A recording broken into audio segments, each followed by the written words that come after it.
Bonjour et bienvenue dans ce nouveau concept de vidéo qui va être une trilogie qui va sortir entre le mois de septembre 2024 à novembre 2024, donc à mesure de un épisode par mois.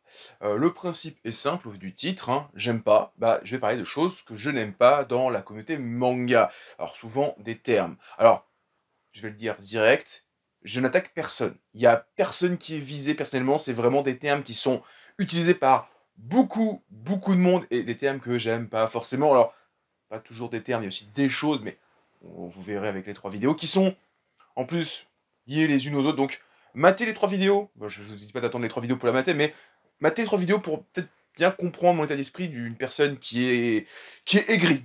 Ça, je le dis direct, hein, je sais que je suis aigri et je sais aussi que en fonction des titres et des sujets que je vais aborder, je ne vais pas me faire des amis. Je vais sûrement me faire beaucoup d'ennemis. Il y a beaucoup de gens qui vont pas apprécier ce que je vais faire, pas apprécier ce que je vais dire, et être choqués peut-être par ce que je vais dire.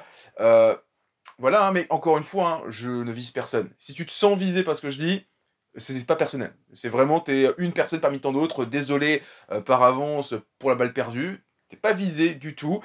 Donc voilà, j'espère que vous allez apprécier, ces vidéos qui sont aussi, en roue libre, hein. J'ai un petit texte, j'ai les grands arcs de ce que je veux dire, mais je vais pas juste bêtement lire un texte comme un débile. Je veux garder encore une petite forme de spontanéité. Aujourd'hui, on va parler du webtoon. Ah, j'ai hâte, je sens que je vais me faire insulter. Alors, petite remise en contexte pour ceux qui ignorent de quoi il s'agit. Le webtoon, c'est une forme de bande dessinée qui est apparue en Corée au début 2000-2010. Le principe, pour le webtoon dans sa globalité, c'est que c'est un format numérique qui se lit principalement sur téléphone, peut-être aussi sur tablette. Et en fait, le principe, c'est qu'on va avoir un chapitre qui va se lire de manière verticale, de haut en bas. Et donc en fait, on va scroller avec son pouce sur son téléphone pour faire défiler les différentes cases et non pas les pages du webtoon pour suivre la série. Et donc c'est une série, c'est un genre de bande dessinée qui a pris son essor il y a quelques années maintenant et qui est devenu extrêmement populaire dans la sphère du manga, alors que pourtant c'est pas du manga et c'est marrant que ça a réussi à cohabiter alors que c'est complètement une forme de bande dessinée qui est quand même très différente, mais les deux ont réussi à cohabiter là où la BD et le comics restent un peu à part, mais là je divague un petit peu. Je tiens dès le début à le dire, je vais sûrement pas mal m'avancer sur cette vidéo parce que autant la passion c'était vraiment un terme où c'était du ressenti, un vécu, une manière de voir le mot, où on était pas tous forcément égaux par rapport à cette définition du mot, moi je le vois comme ça. Le webtoon, il y a des choses que je maîtrise pas assez. C'est pas un média qui m'intéresse beaucoup, et je sais que je vais être hyper médisant et que je vais être Éric Zemmourtière dans ce que je vais dire. Je sais que là, de ce que j'ai écrit pour cette vidéo, les grandes lignes, dès le début, je le savais que je suis Éric Zemmour, fin 90, qui disait le manga c'est débile, le manga y a pas de vocabulaire, bim bam boum, 3 mots. Je le sais dès le début. Mais c'est la vision que j'ai du webtoon, alors une vision qui est peut-être très faussée parce que j'ai pas lu tous les webtoons du monde, mais comme j'ai pas lu tous les mangas du monde, ni toutes les BD, ni tous les comics du monde, mais le peu que j'ai lu, ben, ça va se cristalliser dans ces vidéos, ce que je ressens du webtoon, ce que j'en pense, en bien et surtout en mal, parce que bah, j'aime pas, voilà, j'aime pas le webtoon, hein, c'est le titre de la vidéo. Voilà, je veux dire pourquoi j'aime pas le webtoon, pourquoi j'en parle pas beaucoup, parce que bah, voilà, je vais vous le dire dans cette vidéo. Déjà, premier aspect, je trouve ça moche. Vraiment, je trouve ça moche. Alors, comme je disais, Éric Zemmourtière qui trouvait le manga moche, mais moi, le webtoon, je trouve ça moche. Je trouve que le dessin est très surfait, très superficiel, très simple. En termes de bande dessinée, en termes de découpage, ben, le fait que tu scrolles, bah, tu même pas cette mise en page où tu peux vraiment voir le découpage de l'auteur, de se dire ah ouais, il a mis une grosse case au milieu pour mettre en valeur ça. Bah oui, mais là, tu succèdes des cases, donc t'as même pas vraiment de mise en page. Tu pourrais juste en fait lire un Yonkoma, ça serait pareil. Donc les Yonkoma, manga en 4 cases, c'est pour moi c'est du même niveau. Alors on va me dire oui, mais tu sais, il y en a qui font ça. Je m'en doute. Il y a sûrement deux trois subtilités, deux trois différences, mais le peu que j'ai lu, alors en plus moi j'ai lu les versions arrivées chez nous intégrales avec le découpage qui était refait, où encore ça passe un petit peu, mais c'est vrai que le format de base, juste voilà, ces cases-là qui succèdent, j'aime pas du tout. Deuxièmement, la majorité des webtoons, si je dis pas de bêtises, sont en couleur. Et mon dieu que c'est un cache-misère. Tu peux dire ouais c'est en couleur, c'est parce qu'il y a beaucoup de gens qui aiment pas les mangas parce que c'est en noir et blanc et qui veulent de la couleur, donc le webtoon il y a la couleur, mais mon dieu qu'est-ce que c'est pauvre. Je vais dire: «Mais non, c'est bien dessiné, il y a des couleurs». Non, les couleurs sont moches. Genre, j'en ai vu des quelques-uns où des fois c'est des effets de CGI dégueulasses en 3D où c'est juste ils dupliquent la forme et c'est immonde. Les décors des fois c'est juste des aplats de couleurs en dégradé, c'est immonde. Ou des fois c'est même des décors en 3D où ils sont même pas fait chier, on est sur du gangster. Non, il y a des webtoons, pour moi c'est moche, c'est mal colorié, c'est mal dessiné, c'est pas découpé. En termes de bande dessinée pure, moi ce que je vois à chaque fois, c'est très très pauvre, c'est très en dessous de ce que de certains mangas. C'est vraiment pour moi, par rapport à tout ce que j'ai lu en manga, en bande dessinée, en comics et BD, c'est vraiment du très très bas niveau. On est vraiment, là c'est, j'en parle après, mais c'est vraiment juste, le nivellement par le bas, c'est le mot que je cherchais, du nivellement par le bas. Si vous appréciez ça, désolé, hein, de vous le dire, hein, mais vous appréciez pas les bonnes choses. Pour rester sur la couleur, je vais juste vous donner un mot, enfin un prénom, un nom et un prénom, c'est Buichi Terasawa, l'auteur de Cobra. Donc Cobra, Space Pirate Cobra, un manga des années 80. L'auteur a fait plusieurs mangas entièrement en couleur, mais en couleur numérique. C'était l'un des pionniers, genre je trouve même peut-être même le premier auteur de manga, et même sûrement auteur de BD en règle générale, mais là peut-être que je m'avance beaucoup, à faire de la mise en couleur numérique. Il a vu des PC, une fois il était parti à l'étranger, il a vu des PC faire des trucs en couleur, il s'est dit, oh ça c'est le futur, et il a essayé. Il a commencé avec du pixel. Il y a des pages de ce premier manga où il a fait en couleur, c'est pixel par pixel, il s'est fait chier, il a arrêté, et il a repris des années plus tard avec un nouveau logiciel, sûrement pas Photoshop, mais l'autre, la GIMP, peut-être, et il a fait des mangas en couleur, notamment il a refait Cobra en couleur. Alors, ça a mal vieilli de fou, mais c'est mieux fait en couleur que les webtoons que j'ai lus. Donc c'est pour vous dire qu'un manga dessiné en couleur dans les années 90, début 2000, c'est mieux que des séries d'aujourd'hui. Alors je suis hyper misant en disant ça, mais un peu réaliste quand même. Alors, deuxième reproche, c'est pas forcément un reproche, c'est la quantité de chapitres qu'il y a, et des fois, moi j'ai lu les premiers tomes d'une série, genre Tower of God par exemple, on m'a dit «Ah, tu verras, ça devient bien au tome 10». Tome 10. Mais c'est beaucoup de tomes quand même, 10 tomes, c'est... genre si tu trouves qu'il faut 10 tomes pour que la série démarre ou devienne bien, il y a peut-être un problème. Et on me dit «Oui, mais tu sais, il y a des séries», alors on va me dire «One Piece». Ouais, One Piece ça devient bien au partir de Marineford. Non. Alors là, je t'arrête direct. One Piece, dès le début, c'était bien. Si toi, il a fallu qu'il attende 20, 25, 30, 40, 50 ans pour que ça devienne bien, c'est toi qui as un problème, c'est pas le manga. Hein. Moi, One Piece, dès le début, j'ai adoré. C'est devenu de mieux en mieux, mais c'est pas le manga à démarrer au tome 50. Hein. Si t'as fallu 50 tomes pour démarrer, déjà, bon courage pour taper 50 tomes d'une série si t'aimes pas pendant 50 tomes, c'est arrête, je te force pas. Et deuxièmement, bah non, la série n'a pas mis 50 tomes à démarrer. Là où il y a des webtoons où moi j'en ai lu 2-3 tomes, j'ai pas adoré, j'ai pas adhéré, j'ai arrêté. On me dit ouais mais il faut aller jusqu'au chapitre 100. Mais j'ai pas le temps d'aller jusqu'au chapitre 100. Si au bout de 10-20 chapitres j'ai pas adoré, j'ai pas aimé, j'ai pas adhéré au truc, j'arrête.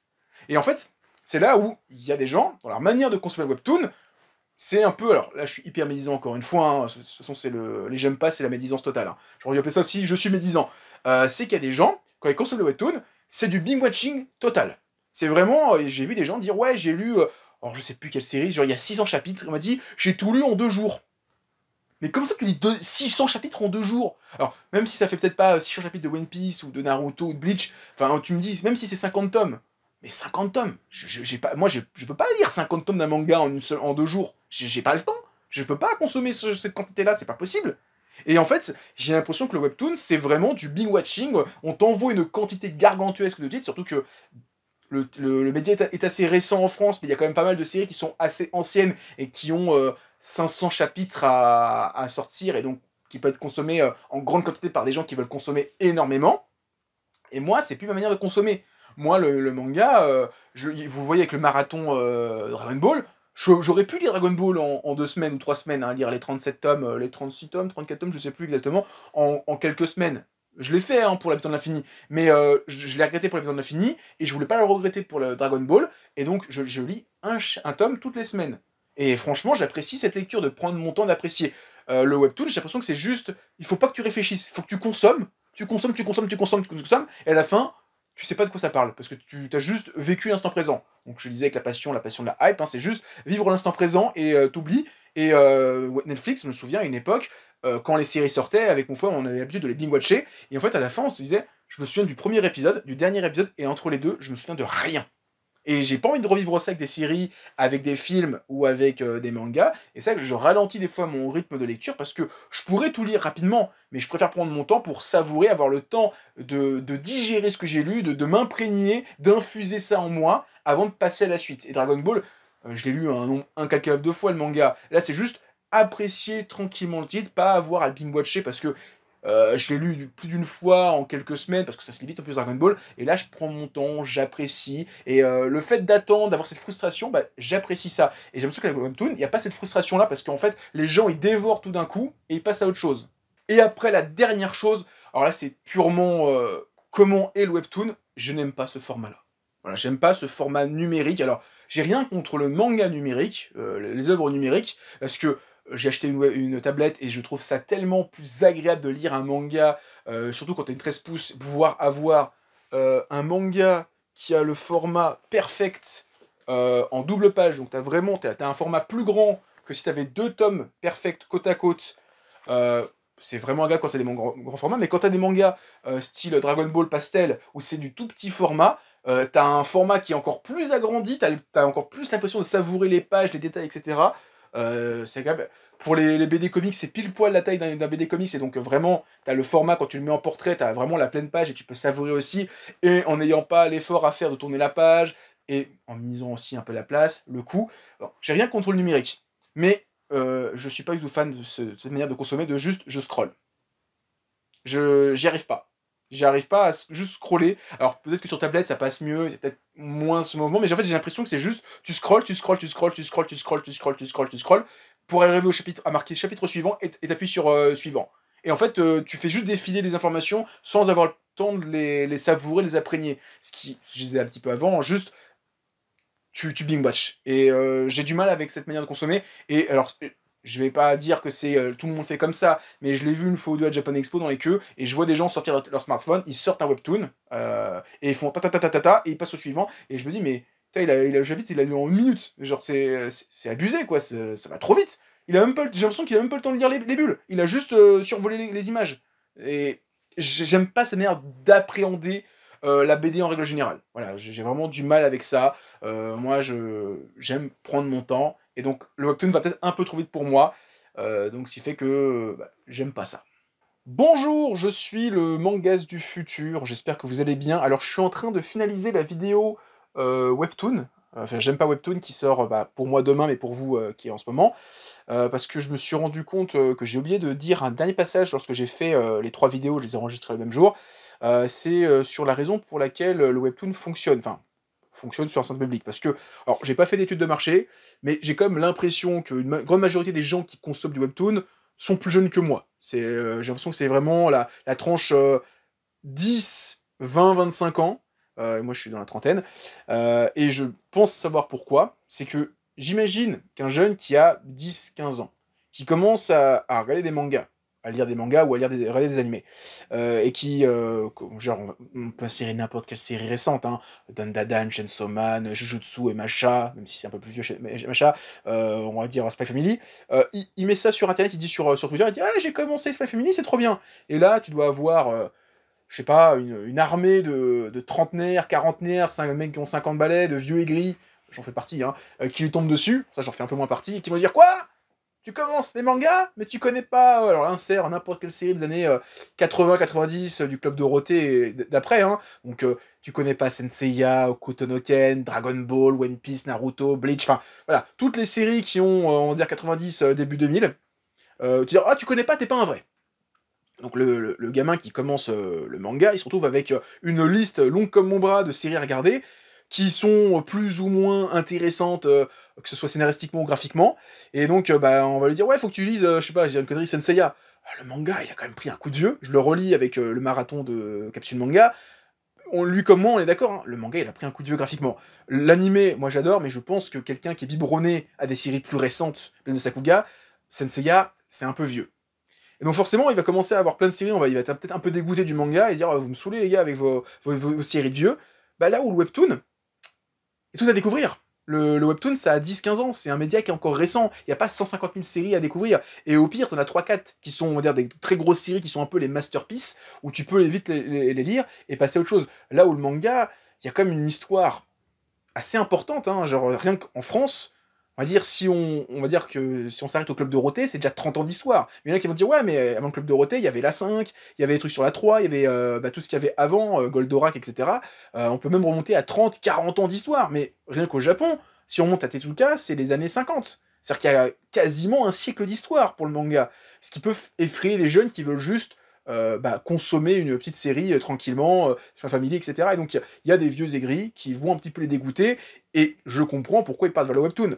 Sauf que bah, moi, j'ai pas eu ce souci-là, parce que ben, quand j'ai commencé le manga il y a plus de 20 ans, je vais pas dire qu'il y a tout à découvrir, mais il y avait pas encore autant d'œuvres, et les premières œuvres que j'ai lues, c'est un peu les œuvres que tout le monde revendique comme étant les trucs à avoir lus. Je pense à Dragon Ball, Sensei Yao, Kutonoken, City Hunter, etc.